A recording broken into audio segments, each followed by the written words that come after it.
L'hem provat amb gambes, amb pèsols i fins i tot amb costelles de porc. I no són forasters que inclouen estos ingredients en la paella. Són valencians d'altres comarques de la comunitat que han fet derivar el tradicional menjar valencià en estos plats d'arròs amb coses. Potser molts de vostès hagin debatut amb la gent d'altres comarques sobre quins són els ingredients de la paella original. Així els donem la resposta. Segons ens allunyem de la comarca de l'Horta, els ingredients emprats per a fer el plat estrella valencià van canviant.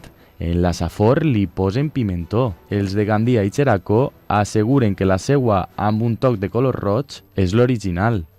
El mateix passa si continuem baixant en el mapa. En Pego, a la comarca de la Marina Alta, la paella amb pilotes de carn és l'habitual en la zona.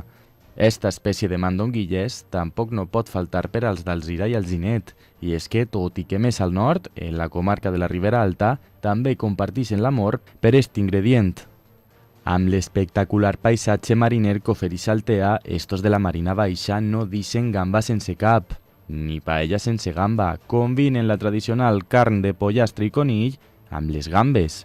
Un barrejat de sabors que pot agradar o no, però de segur no deixarà indiferent ningú. I les comarques que tenen la fama de fer la paella més destarifada són els de la província de Castelló. Allí trobem les mescles més impossibles. En la plana baixa, els de Moncofa i Borriana s'animen a incloure tot tipus de verdures i fins i tot les beines dels pèsols. Si tirem un poquet més al nord, en la plana alta, els de Castelló i Benicàssim li posen a la paella carxofes, pimentó i fins i tot costelles de porc. Unes receptes que per a molts suposen un crim a la paella, un plat amb denominació d'origen reconegut per la Generalitat.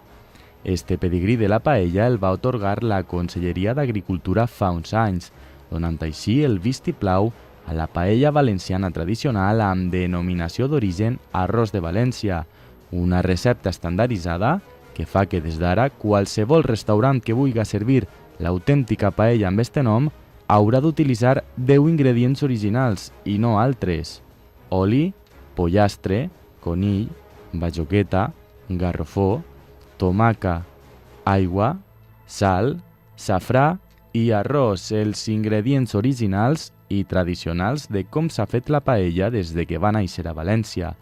Algunes variants en què s'accepta anomenar-li paella inclouen els caragols o el romer. Tot el que porti altres afegits no serà considerat paella.